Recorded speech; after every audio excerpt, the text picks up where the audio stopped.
ಇತ್ತೀಚೆಗೆ ವೈರಲ್ ಆಗಿರುವಂತಹ ಈ ವಿಡಿಯೋನ ನೀವು ನೋಡೇ ಇರ್ತೀರಾ. ಪೆಟ್ರೋಲ್ ಬಂಕ್ ಒಂದರಲ್ಲಿ ಮೀಟರ್ ರೀಡಿಂಗ್ ನ ಸೆಟ್ಟಿಂಗ್ ಮಾಡೋ ಮೂಲಕ ಗ್ರಾಹಕರಿಗೆ ಮೋಸ ಮಾಡ್ತಿದ್ದವರು ಸಿಕ್ಕಿ ಬಿದ್ದಂತಹ ವಿಡಿಯೋ ಇದು. ಹಾಗಾದ್ರೆ ಪೆಟ್ರೋಲ್ ಬಂಕ್ ಅಲ್ಲಿ ಆಗುವಂತಹ ಸ್ಕ್ಯಾಮ್ ನಿಂದ ತಪ್ಪಿಸಿಕೊಳ್ಳೋದು ಹೇಗೆ, ಬನ್ನಿ ನೋಡೋಣ. 100, 200, 500 ಹೀಗೆ ರೌಂಡ್ ಫಿಗರ್ ಹಣಕ್ಕೆ ಪೆಟ್ರೋಲ್ ಹಾಕ್ಸೋದನ್ನ ಮೊದಲು ನಿಲ್ಲಿಸಿ.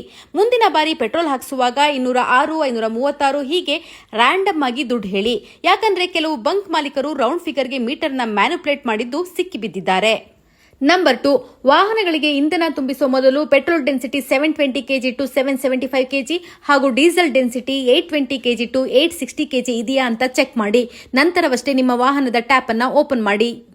ನಂಬರ್ 3, ಬಂಕ್ಗಳಲ್ಲಿನ ಮೀಟರ್ 0 ಇಂದ 3ರವರೆಗೆ ಜಂಪ್ ಆಗ್ತಾ ಇದೆ ಅಂದ್ರೆ ಅದು ನಾರ್ಮಲ್ ಇದೆ ಅಂತ ಅರ್ಥ. ಅದ್ ಬಿಟ್ಟು 5, 10, 15 ಹೀಗೆ ಯದ್ವಾ ಜಂಪ್ ಆಗ್ತಾ ಇದ್ರೆ ಮೀಟರ್ ನಲ್ಲಿ ಏನೋ ಹೆಚ್ಚು ಕಮ್ಮಿ ಮಾಡಿದ್ದಾರೆ ಅಂತ ಅರ್ಥ. ನಂಬರ್ 4, ಕಲಬೆರಕೆ ಇರುವ ಇಂಧನವನ್ನ ವಾಹನಕ್ಕೆ ಹಾಕಿಸ್ತಾ ಹೋದ್ರೆ ನಿಮ್ಮ ವಾಹನದ ಮೈಲೇಜ್ ಡೇ ಬೈ ಡೇ ಕಡಿಮೆ ಆಗ್ತಾ ಹೋಗುತ್ತೆ. ಅದಕ್ಕಾಗಿ ಗವರ್ನಮೆಂಟ್ ಗ್ರಾಹಕರಿಗೊಂದು ಅಧಿಕಾರ ಕೊಟ್ಟಿದೆ. ಪೆಟ್ರೋಲ್ ಪ್ಯೂರಿಟಿ ಬಗ್ಗೆ ಡೌಟ್ ಬಂದ್ರೆ ಪೆಟ್ರೋಲ್ ಬಂಕ್ ನಲ್ಲಿ ಈ ಫಿಲ್ಟರ್ ಪೇಪರ್ ನ ಕೇಳಿ ಪಡ್ಕೊಳ್ಳಿ.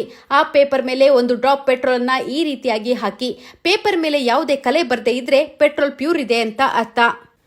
ಪೆಟ್ರೋಲ್ ಬಂಕ್ ನಲ್ಲಿ ಯಾವುದೇ ರೀತಿಯಾದಂತಹ ಸ್ಕ್ಯಾಮ್ಗಳು ಕಂಡು ಬಂದ್ರೆ ಈ ಹೆಲ್ಪ್ ಲೈನ್ ನಂಬರ್ಗೆ ಫೋನ್ ಮಾಡಿ ನಿಮ್ಮ ದೂರನ್ನ ದಾಖಲಿಸಬಹುದು.